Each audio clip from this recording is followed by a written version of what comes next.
Like, comment, subscribe. Oh, she's got headphones on, so there ain't no ringing the bell today, I guess. Let's get y'all situated here. Probably need some light in the subject. Oh yeah.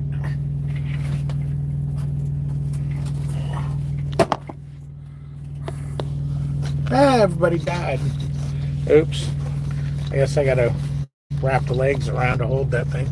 Yeah. Curtains pushing us back. There we go. That's a little better.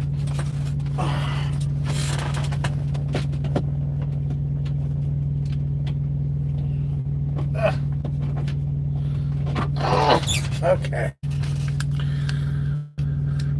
Well, how's everybody doing here?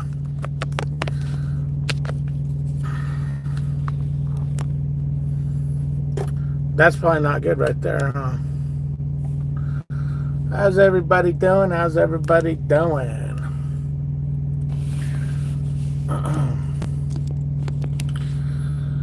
We are sitting in Murfreesboro. We left the terminal last night, I think it was. Did all our laundry over there, which was cool. Did all our laundry and headed on out. Dropped a load in Tennessee, and now we're waiting to get back, get a load back. You are right. You are 69th. You are 69th.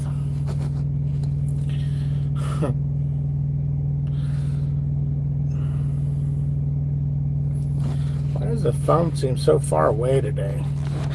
Everything seems extra small. Let's bring her closer. Let's bring her closer. There we go. Let's try to fix the lighting situation here.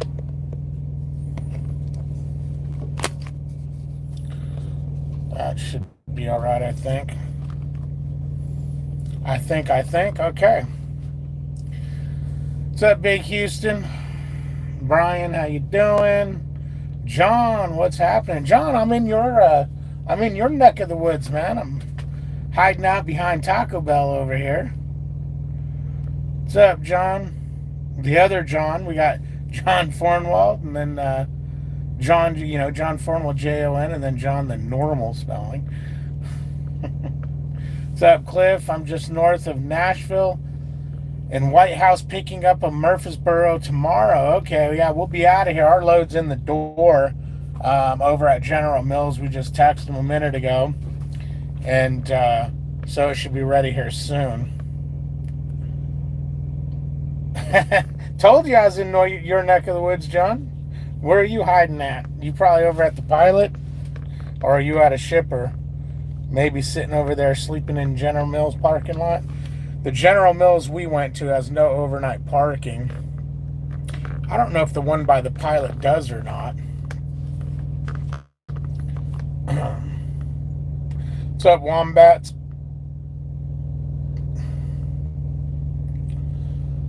Big Houston says, how long did it take you after you got 1,000 subscribers before you got to go live on YouTube? I think it was a couple of days, maybe a week, something like that. Wombat says, hey, David, I watched your video on downloading your logs. How do I do that? You ask Melissa to do it. That's what I do. I say, Melissa, download the logs. Hey, Melissa. Let me get her attention here. We'll turn off the lights back there. Then we'll turn them back on. Melissa.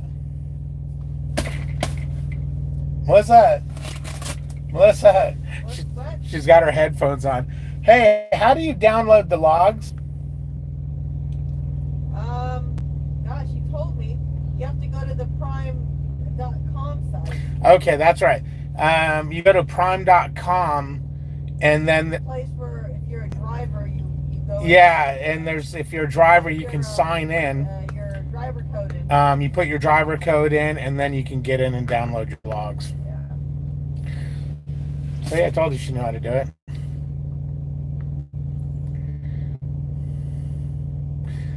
Oh, you're at the Loves waiting on load for 23.59. Oh, what are you waiting on a load for General Mills, the one off of Joe Jordan Parkway or whatever it is? Joe Jackson. Joe Jackson Parkway. That's where ours is at, and ours is a 23.59 drop dead time. John says Melissa is smart. Well, John, if you heard her, she said, "Oh, you told me how to do it. Let me remember it's." So, I'm Yeah, smart. but you didn't remember. That's Actually, no, babe, you didn't tell me. The logs person told me. oh, she says the logs person told her. She's throwing me under the bus. That's right, Wombat. Melissa used to take care of all our paperwork at our appliance repair business, and take care of all the taxes and stuff. So I always looked to her for that stuff.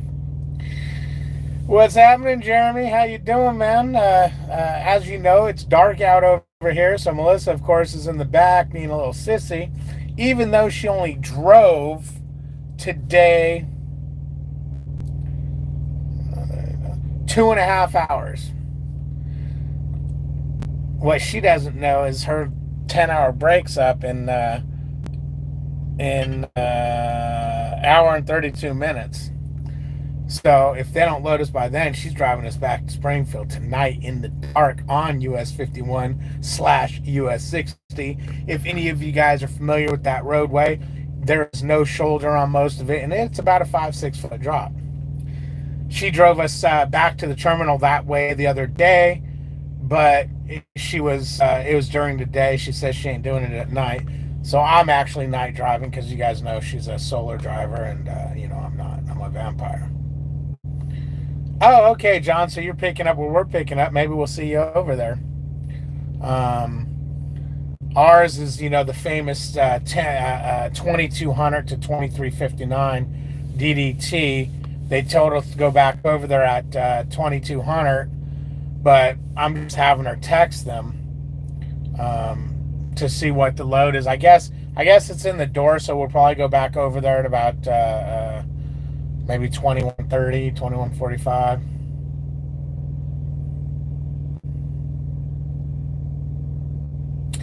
Right on, Big Houston. Congratulations. You were trying to be funny when you said that. Oh. Wait a minute. We'll just leave it at that, John. Oh, man. She is slacking, Jeremy. But you know what? She drove more miles today than you did.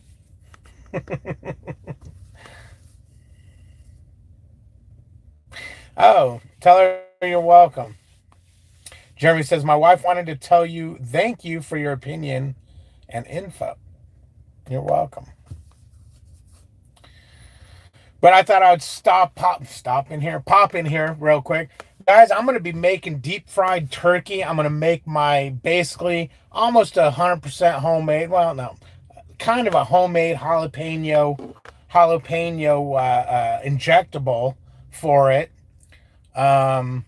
I think I'm going to go ahead and record it, making the sauce, injecting the turkey, and then I'll do the deep frying of the turkey. But I will tell you this, when I deep fry turkey, I have to drink beer while I'm doing it. So if that's going to offend anybody, I'm sorry. Who gets offended by drinking beer anyways? I don't know if I get some more light on the subject. Oh, no, hell no. The spot I'm at right now is an undisclosed location that I probably already said where I was at. Oh, damn, it's getting windy out here.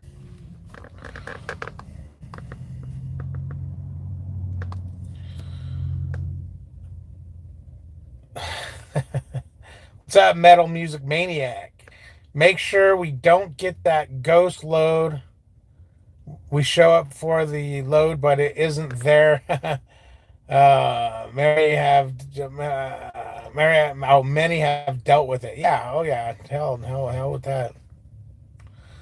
Yeah, the deep fried jalapeno deep fried turkey.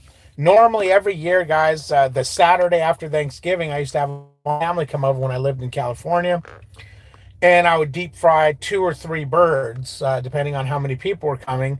And one year I made the jalapeno, I made a butter, and then Melissa roasted a turkey.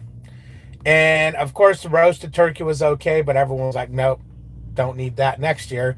The butter was good, but they were like, nope, you know what, David, just make the jalapenos. So the next year I made, I think, three jalapeno turkeys. I only do the 14 pounders. You can get, I think, up to a 16 pound or 18 pound in your cooking pot. But for some reason, I like the 14, 16 pound. Depends on what they have. Um, and I may make multiple. When you deep fry a turkey, it's only 3 minutes a pound, so they cook really quick. Um, you can usually suck down a couple of beers before they're done. But yeah, I'm gonna video it and let you guys see what how I do it. As long as it's not pillar. Oh God, no. Ugh. How can you deep fry a turkey on the truck? I'm going to my daughter's.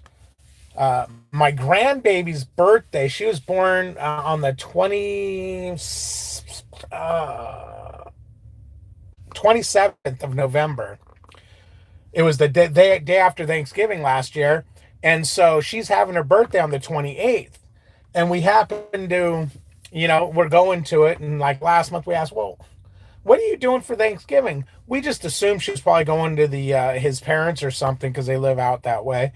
And she's, oh well, we're gonna kind of celebrate Thanksgiving and her birthday at once. That's gonna be our yearly tradition because she was born after the day after Thanksgiving. So I was like, oh, okay, cool. So she goes, so my daughter goes, boy, I sure wish you could deep fry a turkey. That's all she has to say. That was it. I wish you could deep fry a turkey. So I said, no, your wish is my command. I got on Amazon. I sent a turkey fryer over there. I sent 3 gallons of oil over there.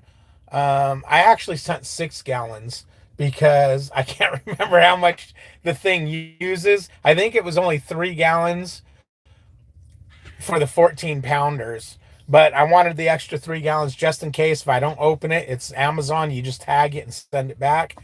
I sent the marinade stuff I need, the blender, because she broke her blender. I sent everything I need over there to her house. And I told her, all right, we'll make it a yearly thing. Because she's like, boy, it'd be nice to make this. I said, yeah, we'll make it a yearly thing. Let me send you all the stuff I need and we'll do it. So I'm doing it at her house.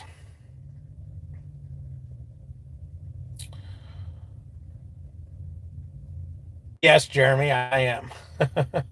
What's up, Greg? How you doing, my man? How's the oil fields treating you? You freezing to death up there yet?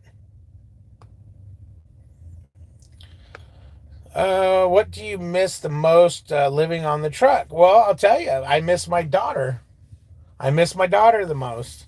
Um, and that's partly why. And now, she's got a baby. I got a grandbaby. So, I miss that. But that's a trucking thing. That's not even necessarily about living on the truck. What I miss most about living on the truck is knowing you have a home to go to. It's really starting to weigh on us not having a house. So we're actually starting to actively look for a house. Probably get real active after the first of the year. Um, but we have talked to a realtor and kind of told them what we're looking for in what area, just in case they run across something that is our criteria. We'll jump on it. But it's just nice to know that you have a house. Now, I'm not going to do houses like I've had in the past, real expensive, big houses. No, we want something we can retire to, something small, inexpensive, but nice. I'll buy a house that needs a little paint, you know, maybe the roof's old, it's going to need a new roof or something like that. But I'm not buying a fixer upper that's going to have to be gutted and redone.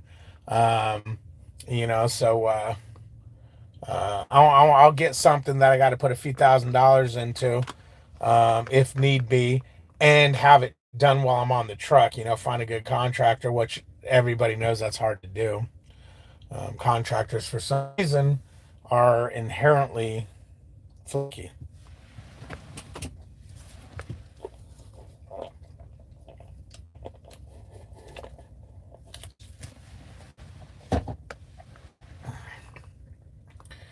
But but yeah, that's having a house, knowing you have that place to go to, and then getting together with family. Now, getting together with family, even if I still lived in California and I never went trucking, it would be a little difficult because a lot of the family has spread out. You know, a lot of them went to Texas. My daughter's in Arkansas. My sister is in Florida.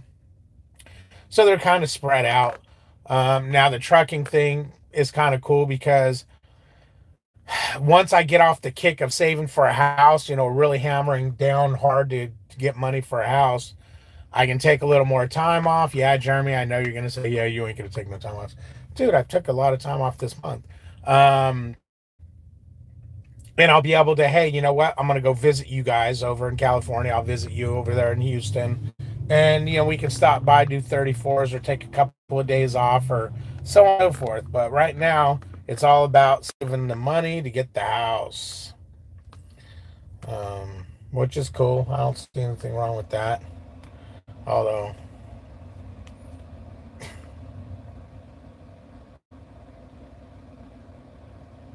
you're rubbing off on me, Jeremy. Nope. Right on. Sounds like a good time. No, Jeremy, you're not rubbing off on me, dude. I'm not taking 3 weeks out of a month off like a couple of guys I know. They 2 weeks here, a week over here, a week over there, 2 more weeks over there. You know, they're just like, damn, do you guys work? I just happened to have a wedding to go to. My sister's wedding I went to last week. And then my baby, my Thanksgiving at my daughter's and my grandbaby's birthday. Which, if you guys watched yesterday's live, you've seen all the presents we pulled in for her. So we got some wrapping to do. Now it looks like we're gonna get to the terminal a day earlier than we thought, which is cool. I went ahead and reserved a rental car from the airport Enterprise because the local one was closed on Thanksgiving Day because that's the day we're actually going to my daughter's.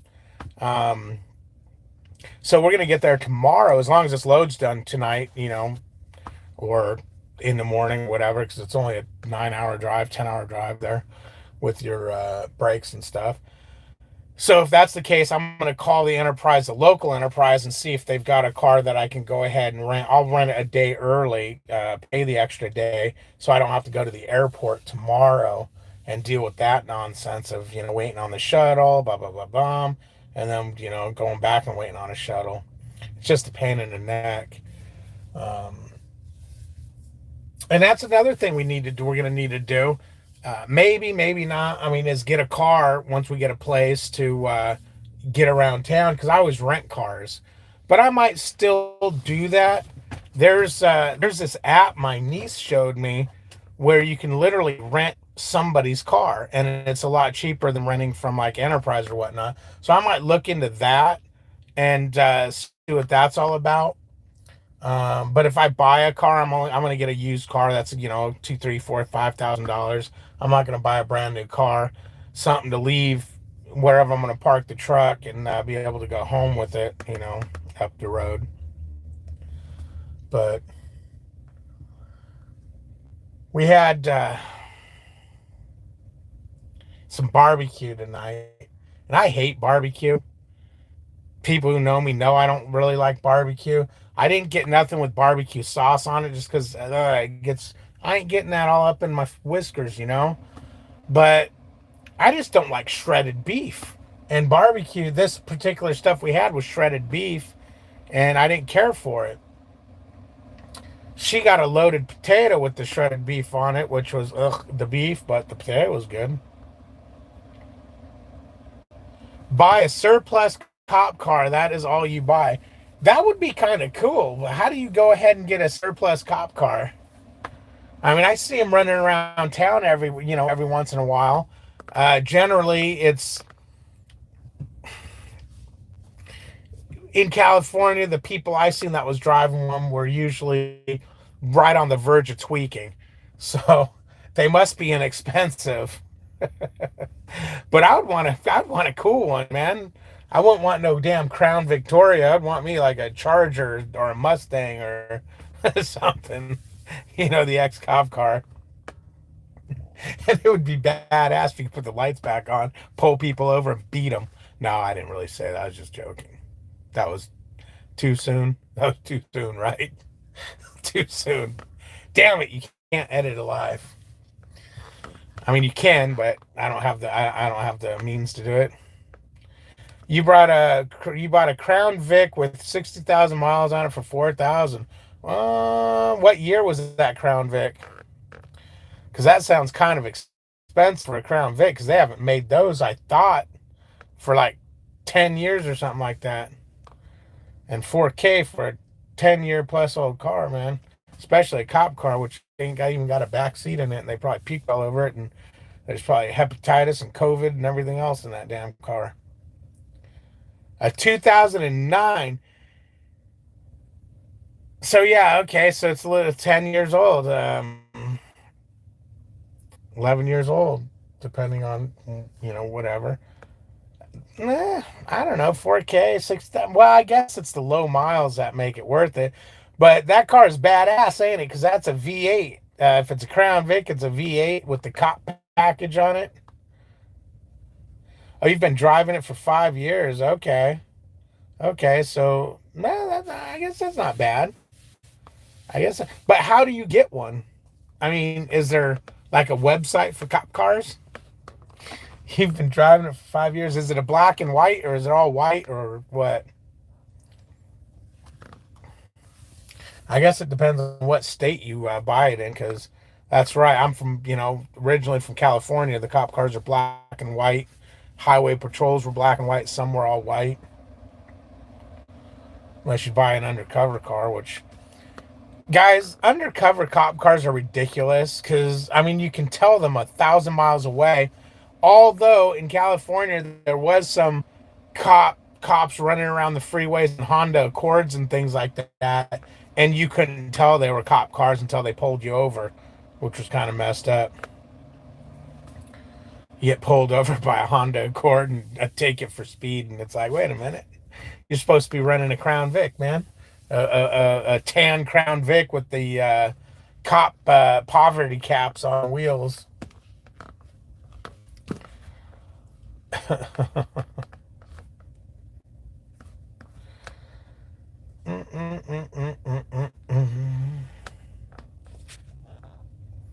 Hell, I might get a free dinner out of old Lucas. He's telling me if I get in tomorrow to come over for dinner. He moved to Springfield. It's like, damn, dude, what are you making? Prime rib? I'll be right over. Ooh, what the hell was that? Oh, it's a blowing leaf. I thought it was a giant spider. I seen something scurrying across the ground. It was a big blowing leaf. But anyways, guys, what time is it? 9:17. I guess I should probably start getting ready to go. I'm gonna go ahead and text them, see if that load's ready yet. But I'm gonna head over there in about 15 minutes and just wait there for the load. Because this place, they don't call you or nothing. You got to keep calling them. Although they did tell us to just come back at 10, so I'll got to leave at like 9:30. Maybe even sooner. Run across the street to the truck stop, use the restroom, and all that good stuff. So I'm gonna go ahead and let you guys go. It was fun. It was real. It was real fun. Stay tuned for some videos from my hometown, man. We'll do a little bit of turkey cooking.